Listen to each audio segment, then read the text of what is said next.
So I'm Ivy Klein. I am a senior at Roanoke College, and I'm a history major. My name is Sydney Penix. I'm from Roanoke, Virginia. I am a sophomore at Roanoke College, and I'm a psychology major, Spanish minor. My name is Casey McGirt. I am a junior-ish due to my transfer credits, and I'm a psychology major. My name is Michelle Leaves. I am a senior and my major is sociology. So my name's Ashton Porter. I'm a senior and I'm a international relations and creative writing double major with concentrations in Africa and the African diaspora and Middle East studies. I'm Isabella Reese-Selwyn. I'm a history major and I'm a junior at Roanoke College.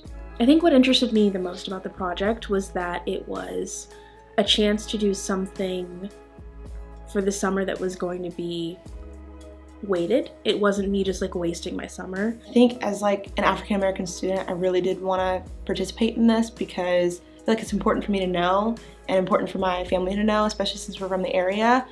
In elementary school, I went to a more conservative Christian school, and we would power through like Black history, and it was always from it's almost kind of harsh, like the realities of slavery and everything. So I felt like I wanted to join this project to familiarize myself with it and to become less scared of it because it's very important for me to know.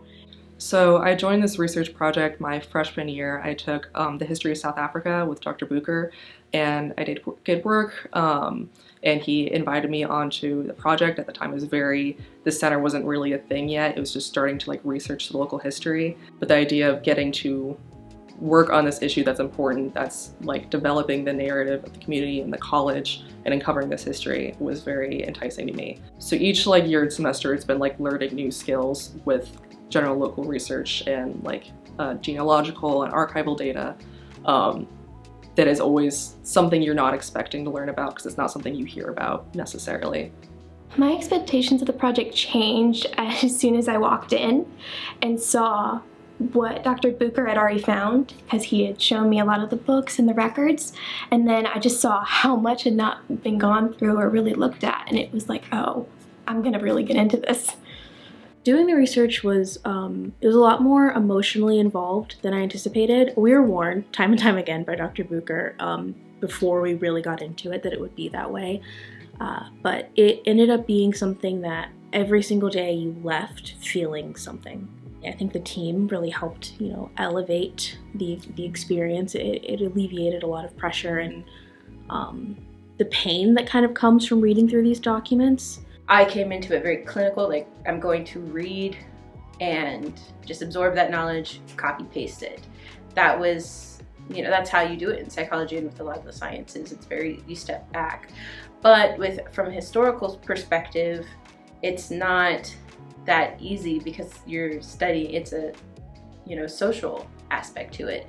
And so when you're looking at the research, it's hard to just take a step back and like you read, especially with this research, you read some of the most horrible things that happened to real people, and then you have to just kind of read that research and then copy it down. And I thought that was something that I did not expect and was surprised of how much of an emotional reaction I was going to have to the research itself. I don't think I expected to be as hands-on as I was. I thought it was going to be more of like assignment-based things, but Dr. Booker was great and told us to basically like follow what we thought was interesting and picking up not only every name in the book, but also reading more into the stories of people that actually interested us personally or like hit home for us personally. We were given a lot of freedom with this position, but because of that, I think a lot of really good work was done. Speaking for myself and just what I've seen the others come up with this summer, and I think that just shows to like what environment really means when it comes to work. My work largely was going through the will books of the archives. So I got to read really, families dissolve and the economy dissolve. But the thing that never seemed to change was that as much blood that was spilling around them, they were still just offering up other sacrifices. And by that I mean the war was going on in the backdrop of these wills. but they were still selling off Luann and Susie in the same sentences they were leaving their couches to their relatives. It did not matter to them. The world was at war as far as their knowledge was, you know, like their immediate world, and they did not care. And it was just this continuous disassociation with the enslaved people being seen as like livestock and expendable. You know, you take these notes by hand throughout the process, so you're going through each and every person. And that was honestly very grueling because not every person had an enslaved person, but you still needed to read that will thoroughly to make sure that you weren't missing a name, because you don't want to miss someone again when they were already missed so much in their life. I think our initial goal was to find the enslaved people directly connected to the college. That was our first goal. But once we got into it, there was so much stuff and so much information there that we didn't know, that we didn't even know existed. I was looking for answers I didn't even know I needed to find. It went well beyond just researching through the census records and the will books. It was just searching for the truth.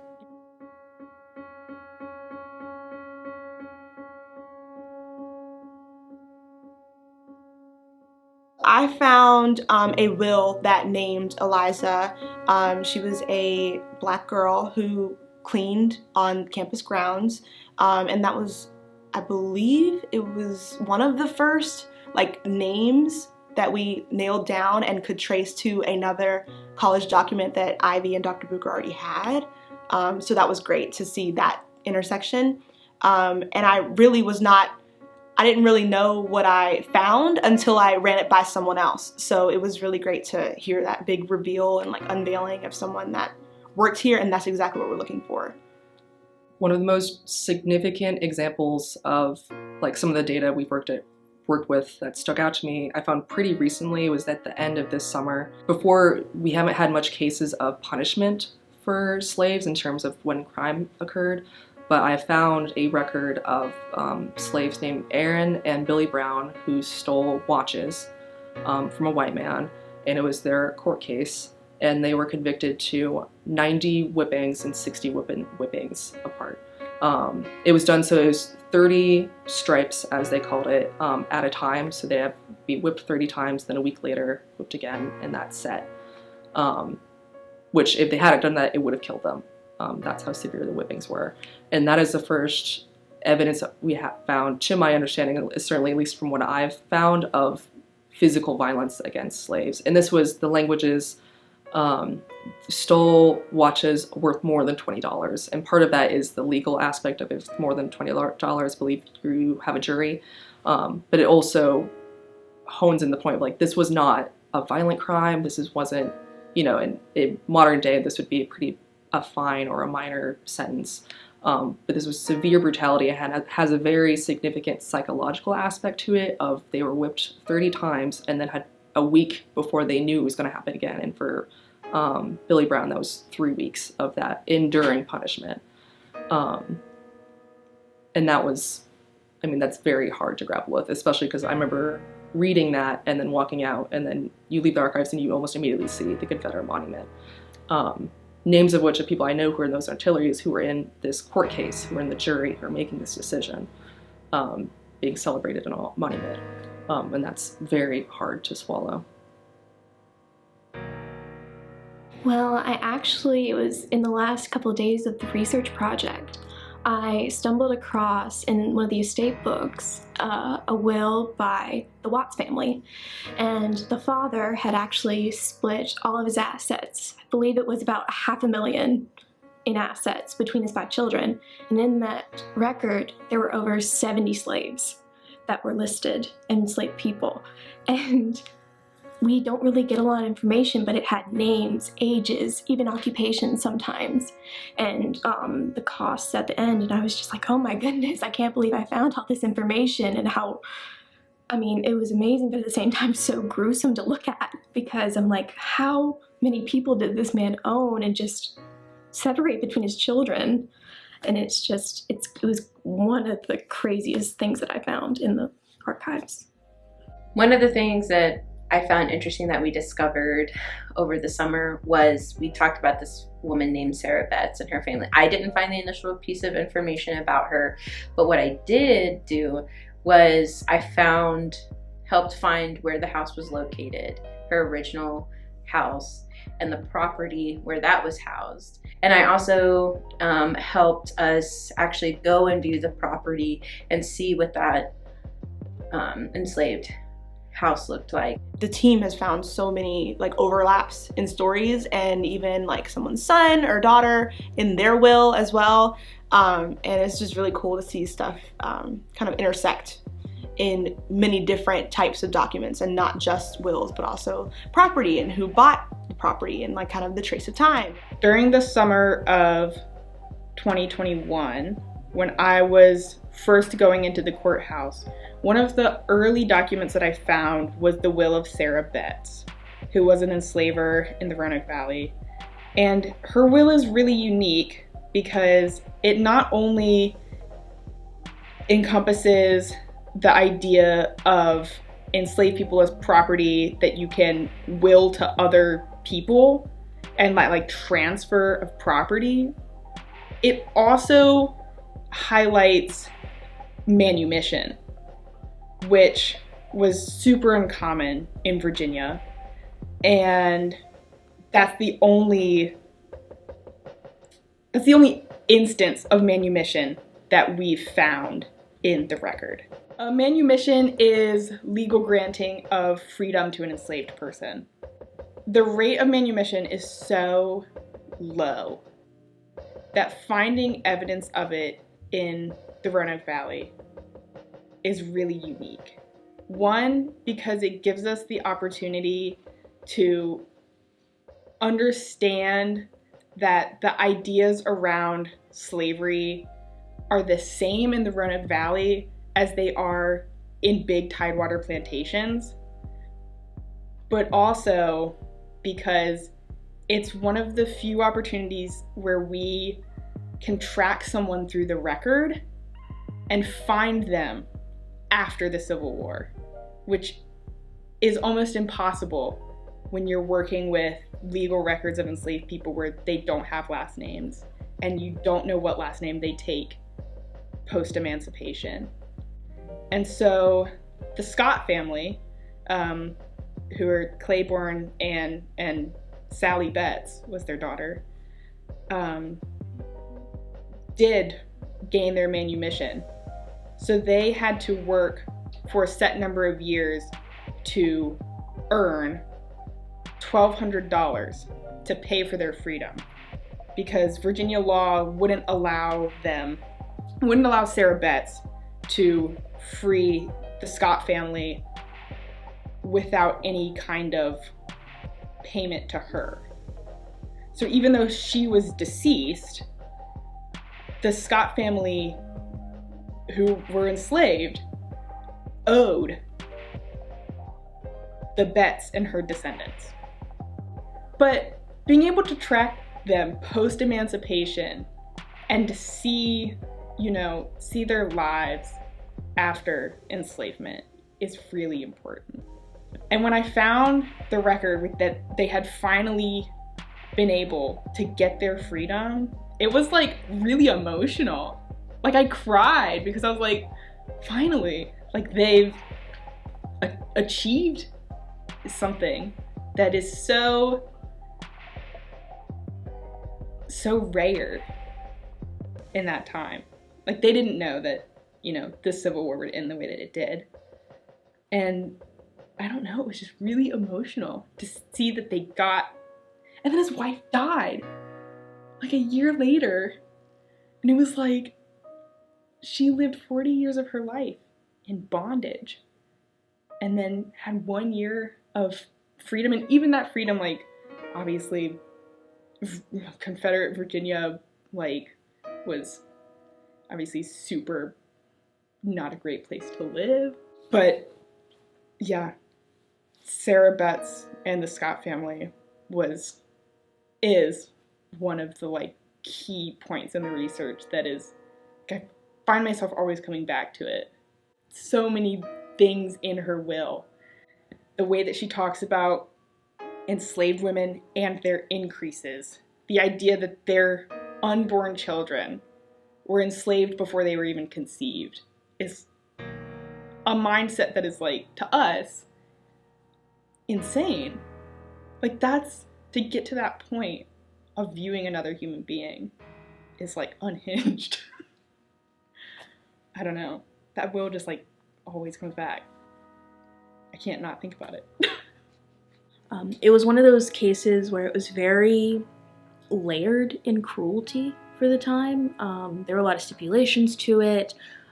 Family specifically was offered freedom if they were able to buy it off. And that's a very big, gross simplification over it. But what it was just a case of, back then people had the power to set others free and they actively chose not to. And then there were those who dangled freedom in front of others' faces. And to see a case that was so nuanced in cruelty be something that was just, it happened a block away from where I grew up. The house that all of this happened, it happened very close to home, quite literally. So to read through that cruelty and then to look through the records further and utilize archival resources like that are open to the public to find out where, you know, the backdrop of that story was. Okay, well, it was this plantation house and it was here. And then to be able to just drive by that location and know, like, oh wow, I drive by this every single day and I would have never known this piece of history was there. Sharing the emotional aspect of the research with my other teammates was really cathartic because I wasn't the only one sitting there thinking these same things. Just being in the archives themselves, like, is intimidating, and sharing that feeling of intimidation, especially during the summer when Roe v. Wade happened and there was a lot of the common themes of, like, ownership of body happening. We spent a lot of time together outside of work, and, you know, the backdrop for our summer was a huge, like, human rights summer. It was made much better this summer having the other researchers, so we could every now and then be like, look at this wild thing I found, and just kind of de-stress for a bit. Everyone is very passionate about this research. Everyone has the same, like, feeling about it, because it is a weird thing to try to explain to people, like, why we want to do this, because it can be very depressing work at times. And, like, I've gotten the question a lot of, like, why do you want to do this? But everyone in this group understands the importance of this work and can also, like, relate to one another of the difficulties and why we're excited about certain things. And it makes that oppressive space of the archives much lighter because we have each other there. And it's been such a nice development seeing the center grow to this, like, small community.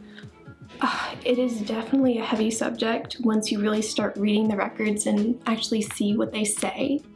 And so having those weekly meetings, or just being able to look at another person and say, hey, come look at this with me, was really great.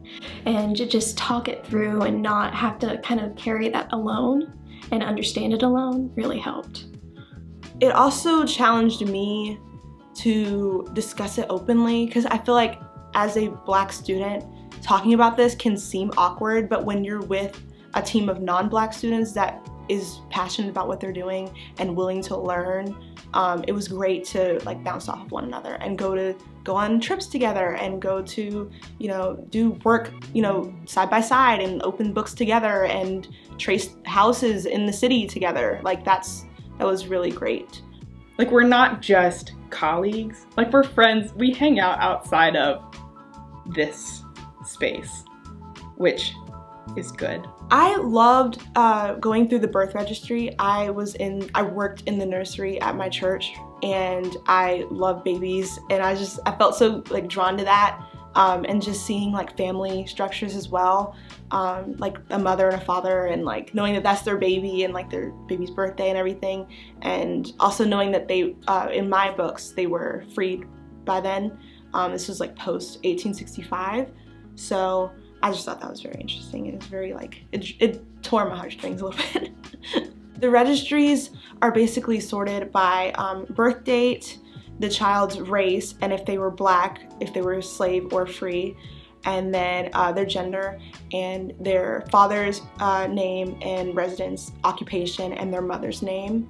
and the person that gave the information. So it's all laid out in these big pages, and sometimes they would be sorted, so you would see more white babies in the first few pages, and you would flip and there would be all black babies in the next page. So sometimes they were mixed, sometimes they were separate. It was crazy that they would still use the same papers that they used to log slaves in the previous years, right? So they would be freed, but that slave column is still open, and I feel like it was kind of like a denial of the fact that it was over, and like these people were able to live their own lives like separate from their, owners' families. Working in the Roanoke County archives, the environment there, as a person of color especially, feels very criminalizing. You can't take your phone in. They go through your purse. The archives are surrounded by these pictures of the founders and other important people in Roanoke or in Salem. And the pictures are just intimidating. They're old. And it's, of course, all white folk. All white men, I should specify. Yeah, it's very, I'm sure others have mentioned, it's very an oppressive space, which I didn't put together until this summer when we had more people, and suddenly it wasn't just me in the archives, because doing it during the school semester is just the couple hours each week I had to go in. And it's just, you walk in and it's just a bunch of filing cabinets and computers, and you don't really know what you're looking at until someone pulls out a book and shows you, like, here's what we're looking for. These giant, this big honkin' books of handwriting that is hit or miss in terms of how legible it is. And then there are these portraits lining the walls of figures from Roanoke's history, some of the names of which we recognize from these records of slave owners or people relating to the college or what have you. It was a very interesting process because you're also touching the actual paper that was written in at the time. So it has a sense, it has this feeling to it. And all the while you're in a room surrounded by these portraits of veterans, war soldiers, with their eyes that move with you. And it's just a very interesting air to it. And it seems almost designed for you to sit in silence. And the silence in that room is so loud. I think now, having time, it's been a couple months since we were really in the trenches of the archives. And in hindsight, I think the hardest thing for me to digest going in every day was the fact that I was not actually reading enslaved persons' stories.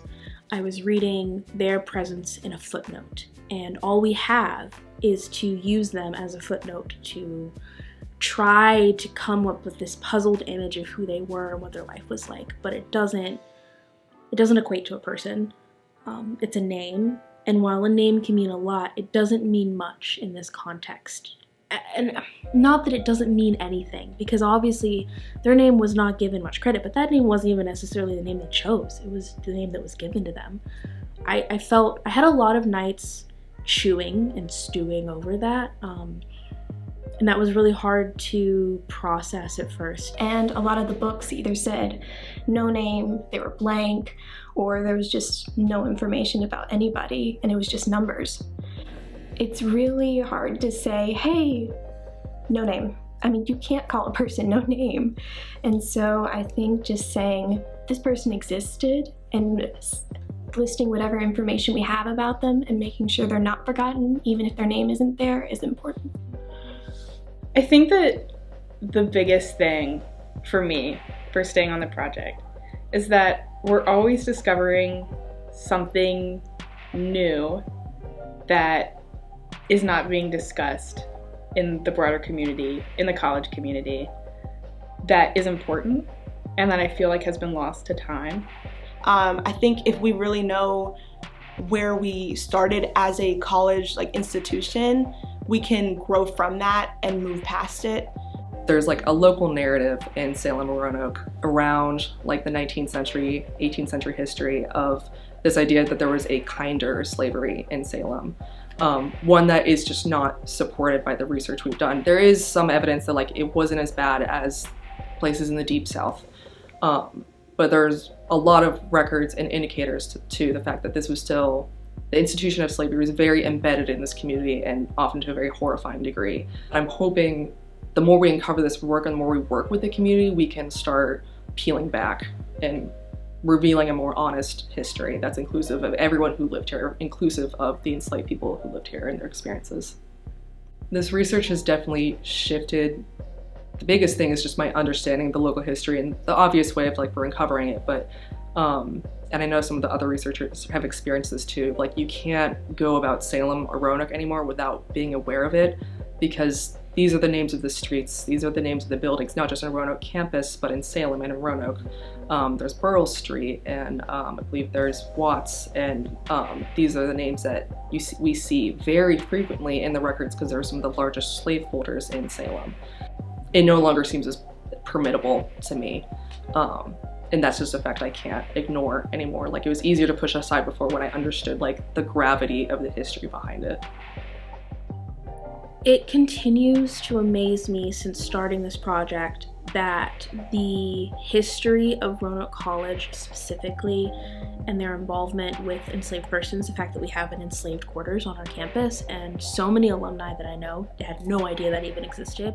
The outcomes that I would like to see come out of the Center for Studying Structures of Race is just more information and more easily accessible information, and for more people to be able to just talk about it, I think is the biggest thing too, because there isn't a lot of conversation going on, and there's not a lot of acknowledgement, land acknowledgement of the people. So the indigenous people need to be looked at and their contributions to the area. This was a huge trading area, but it's not talked about.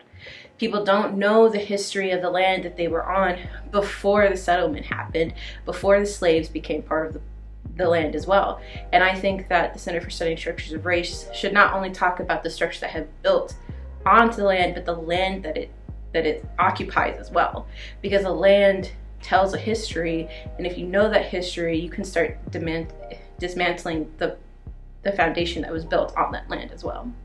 Information is what will change minds and what will make people educated and will help them in turn create change. And I think with Roanoke College's history, having buildings named after people who were enslavers, that's a history that I don't think they want to advertise, because I think that we as a school now, today, try very hard to put a progressive step forward, but it's not something that can be shied away from if we're really going to actively stand by those things. That we want to have a place of diversity, we want to have a place that's safe for people of all backgrounds, of all shades, of all identifiers. It's in order to be what we say we're going to be, we have to stop hiding and shying away from it. And I think that the work that we're doing is a great step in that direction, but there is definitely a lot more work to be done in making this a more inclusive and open and honest space.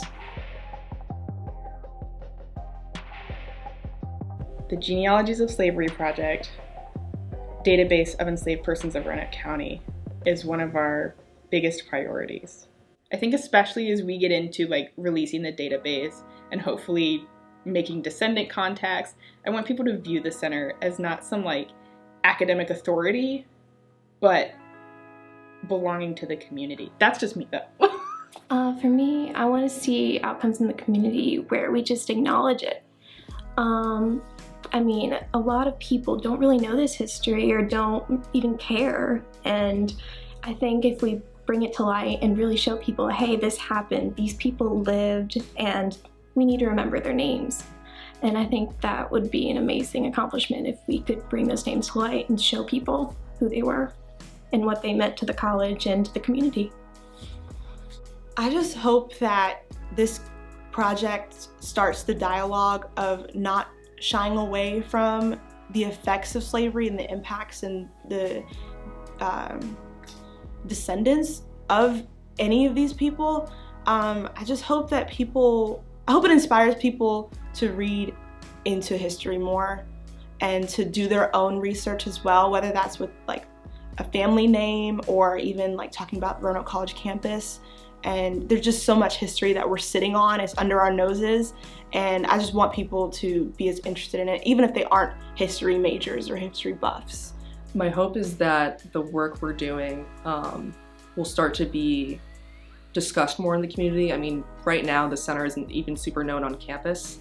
I hope the narrative starts to develop around this more honest history and start to include the history of enslaved peoples, there begins to be more of an understanding of, no, these were people and they had lives and we need to honor them by learning about that. And so being able to say, hey, we found over 2,000 names is an amazing accomplishment, I think. And if we are able to find the families of those who are descended, it would be incredible. Finding more than just names would be the dream goal, honestly. Continuing to find out more about Ambrose and spread the word about him and his work to give this proper spotlight to the skilled laborers that, built this college and not just the names that, paid for the materials. I came into it with a very narrowed mindset of what we were going to accomplish, and it's so much bigger now. It's not just that Roanoke College is affected by slavery or that we have a historic connection to slavery. It's that connection is everywhere.